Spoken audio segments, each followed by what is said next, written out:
Okay guys, this is the question and answer video that you guys submitted questions for.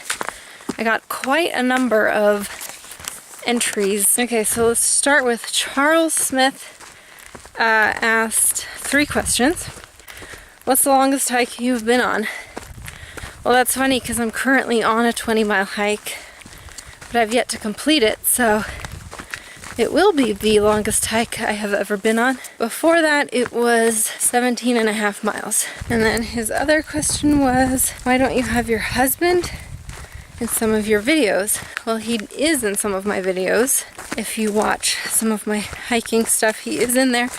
He does not come on a lot of hikes with me, so he's not in all the hiking videos. But I will make sure to let him know that he was asked about and that he should go hiking with me more often. The thing is, he has a knee issue, so we can't go on super long hikes, which is the majority of what I do in the summer is long hikes. Okay, and then third question Charles asked is, do you mountain bike or kayak? I mean, I have kayaked in Puget Sound.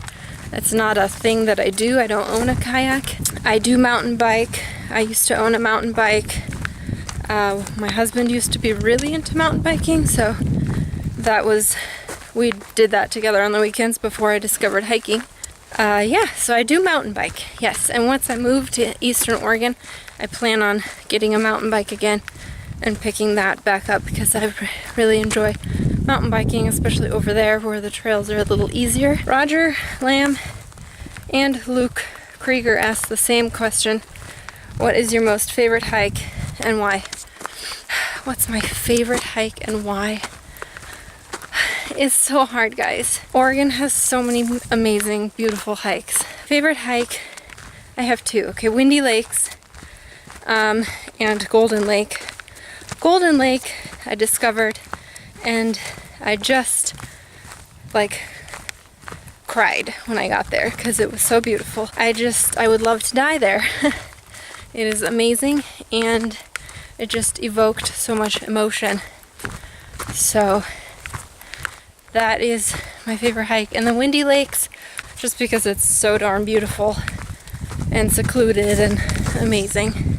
Okay, I gotta film with this hand for a little bit. I know it's not my flattering angle, but okay. So, Booty Man, I just realized typing this up that your screen name is Booty Man, which is hilarious. Okay, Booty Man 72 asked, can you show which areas have been destroyed by the fire? Like all of Oregon? I can show it on a map. Yeah, basically all of the Three Sisters Wilderness and then a lot of Jefferson Wilderness as well. That's just this year.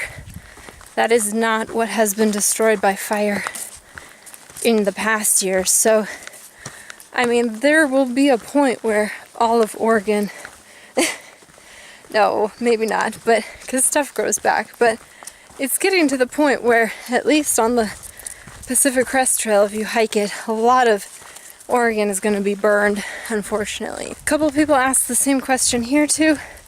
Low Tech Digger and John Adolph asked the same question about my overnight video. I watched your video where you attempted solo overnight hike, but packed up early.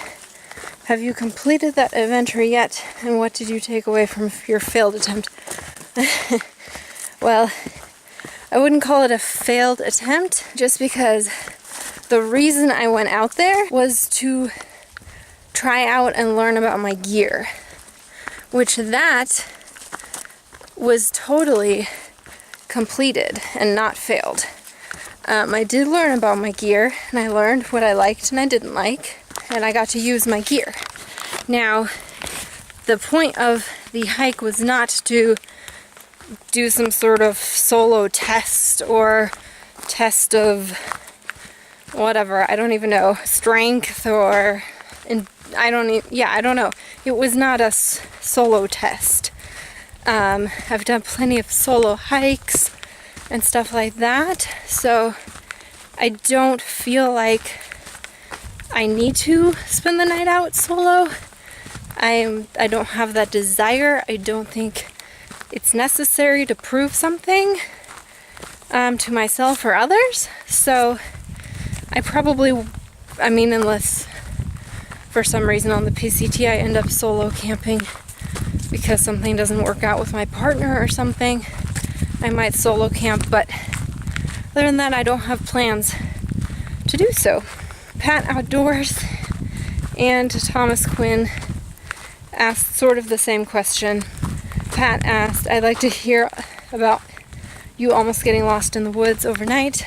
And then Thomas Quinn asked if I'd ever encountered a worst case scenario, which is along the lines of, yeah, the same thing. It's a little long. So my friend was in the Marines, so he is pretty hardcore, used to push me a lot as far as endurance, and we used to hike together first and second year that I was really into hiking. We decided to do this trail that was in a guidebook that's 20 years old, and it said it was a loop.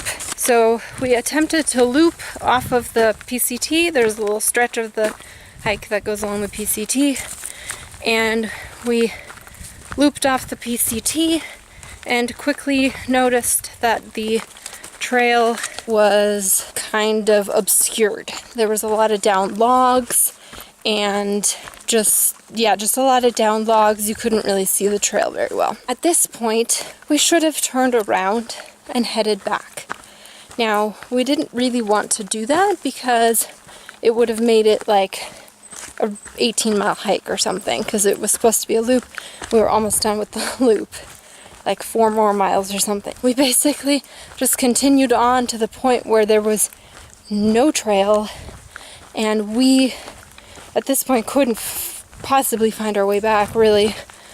I guess GPS, but we just, for some reason, I don't know why, we just kept going, which baffles me now, because now that I've hiked for 4 years, I know better. I know better not to follow trails where there's a sign saying trail not maintained. Like, that's so stupid. But yet we went anyway. I mean, I literally have a picture of the sign saying trail not maintained. Like, how stupid are you? So we kept going on this non-existent trail, and all of a sudden we come to this cliff. So we're like, okay, we gotta scale down the cliff. During this point, my phone dies. Ducking under one of the fallen trees, I have lost my rechargeable battery that recharges my phone, and we had to get back to the car. It's getting later and later. We're scaling down this cliff, and as we get down the cliff, we realize we're in the thickest snow bush. Now, snow bush, if you're not from this area, I don't know if they have it elsewhere, but it is super durable, super strong bush that germinates after fire. So there was fire and stuff, right? So there's down logs everywhere. It's like pickup sticks and snow bush that is taller than us. So we couldn't see where we were going. So we're completely relying on GPS, trying to go over these logs. Some logs, were down and up to here, and we ended up slipping off a few logs a couple times, and could have really turned out bad. We could have turned an ankle or whatever, and it's getting darker and darker and darker, and we're getting more and more panicked because we couldn't see. We felt like we were going in circles. We're relying on Brian's GPS at this point, and it's like going down in battery and going down and going down. We finally, at one point we had to cross a stream or something that was going under these logs. Like, we heard some sort of loud animal, but of course we couldn't see because all the snow bush. I mean, it was a loud animal, and it scared the heck out of us. Like, we were so scared. And of course, mind you, we're in a valley called Bear Valley. So, could have been a bear. I mean, it was loud, trampling away. Probably was a bear, because everything else is pretty quiet. Elk and deer and stuff. So, We found the car, finally, as it's like nightfall. Mind you, this is like October. So, it gets dark earlier, and man, it was a fucking crazy experience. I was so scared. I started crying at one point. I didn't think we were gonna make it out of there before nightfall. I think Brian's battery had like 7% left when we got back to the car. It was crazy. So that is my situation, where it was one of those, it could have been a worst case scenario. Not quite. I'm going to have a berry. These are so good, huckleberries. Okay, so next question. Tom Henderson asked, you mentioned in your previous video that you like listening to podcasts when you hike. Which ones do you listen to? Okay, so I've only done that once.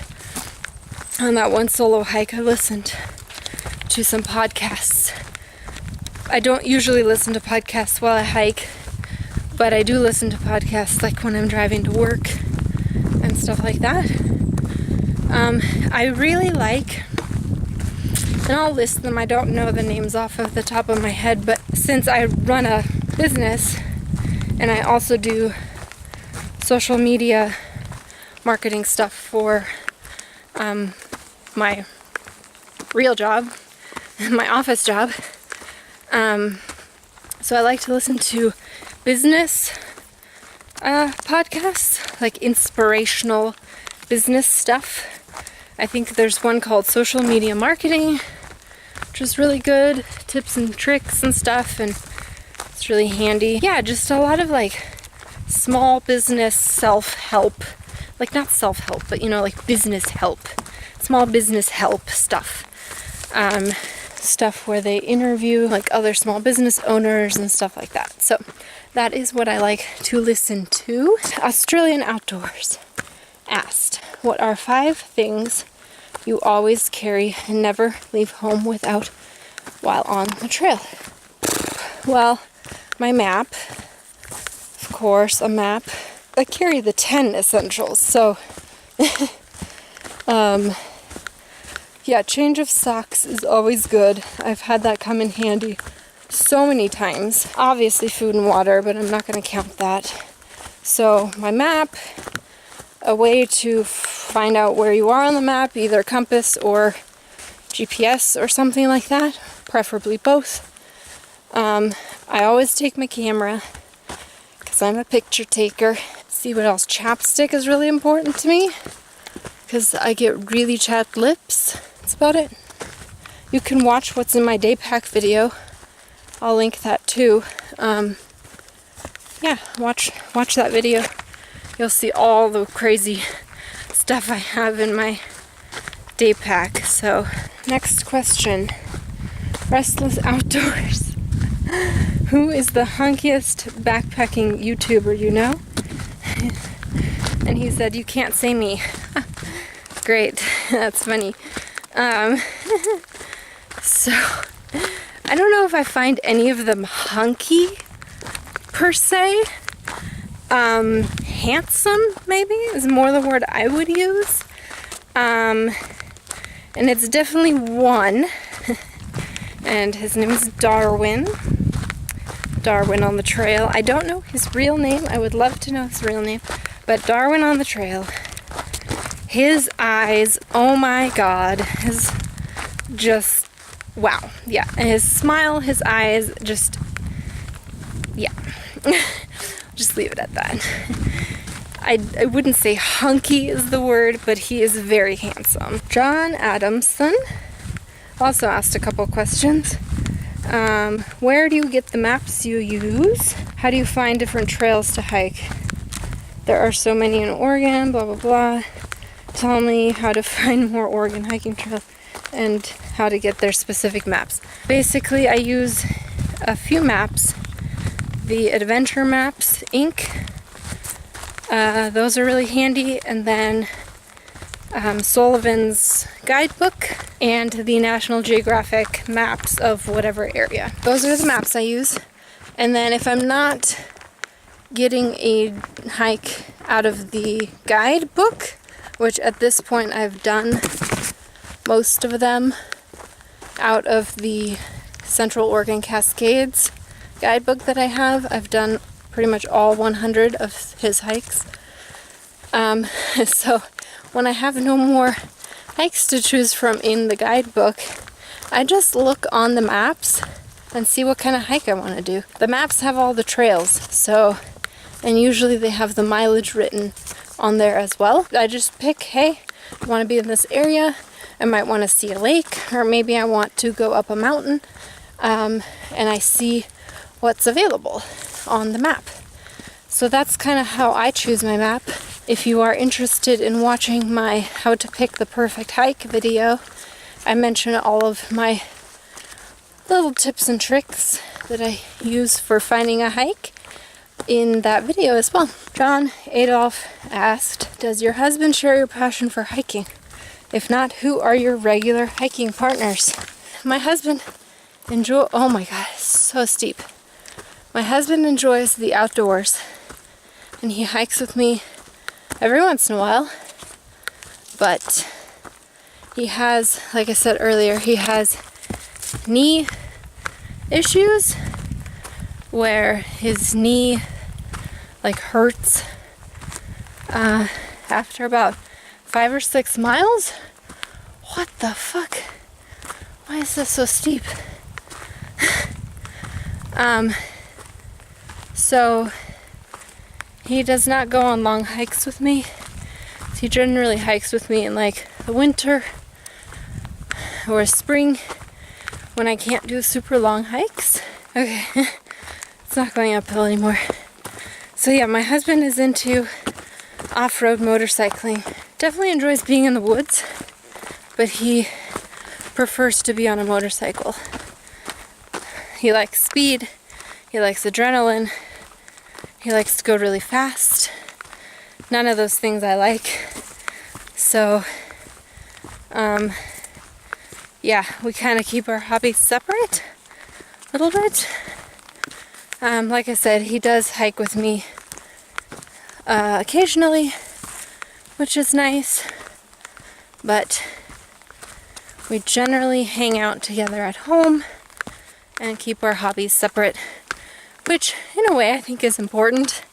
If I had a husband that was like super fond of hiking like me, I guess we would be together all the time, which I don't know, to me kind of gets annoying. So I like my alone time, so my away time. So my regular hiking partners lately, now of course they're always changing, but these two have been steady now for Tabitha almost a year. She's resting her foot right now though. She got a stress fracture, I think from our last hike, which I feel really bad about. Yeah, so Tabitha, which you guys have seen in multiple videos, I don't like to put the camera in front of my friends all the time because some of them aren't that comfortable being on YouTube. So, so Tabitha and then Randy I've been hiking with past 4 months, I think, since spring or so, almost every week. So yeah, that's been a really awesome friendship. So, and she's the one that's gonna hike the, oh my god, I almost tripped. Gonna hike the Oregon PCT with me next year as well. So you'll see more of her for sure, since we're gonna be training for that. Charlie, I still don't know how to say your last name. Charlie Batida, with your hiking addiction, do you have a room that is mostly designated for your hiking backpacking needs? Gear. Are you prepared to go at a moment's notice? Charlie, I do not have a room. My house is far too small for that. Yeah, no room. I just store everything either in the garage or in my office space where I do my hike organ work. Ever since I got back from the PCT last year, my backpacking gear has been in my office because I've been doing so many gear reviews and like talking about my gear since then. So it's kind of stayed out. I think once this backpacking season is over, I'll probably put it away and get it out again next summer. So am I ready to go at a moment's notice? Right now, yes. Since I had a backpacking trip planned that got canceled due to the fires. So yes, I am ready to go right now. Generally, I'm not. I am ready to go day hiking at any point. I always have that gear ready to go. But backpacking, I'd kind of have to, get a few things set up. Last few questions here. Daniel Wahlberg asked a few questions. He asked, have you ever considered tree camping? No. How would you rate your map and compass skills? 10 out of 10? I don't know. I'm pretty good at finding where I am. So yes, I would say, there's always stuff I could learn, so maybe not 10 out of 10.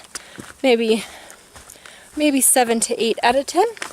Then his last question was, most rewarding adventure to date. Most rewarding adventure, well, let's split that up into backpacking and day hike. Backpacking would be definitely the 110 miles on the PCT that I did last summer. That was incredibly rewarding. And then day hike would be South Sister Summit, which you guys will see that video in a few weeks. And I've done it before as well, but yeah, that's the most rewarding day hike ever. Last question. Angela Goodwin asked 3 questions. Also, have you ever hiked Timberline?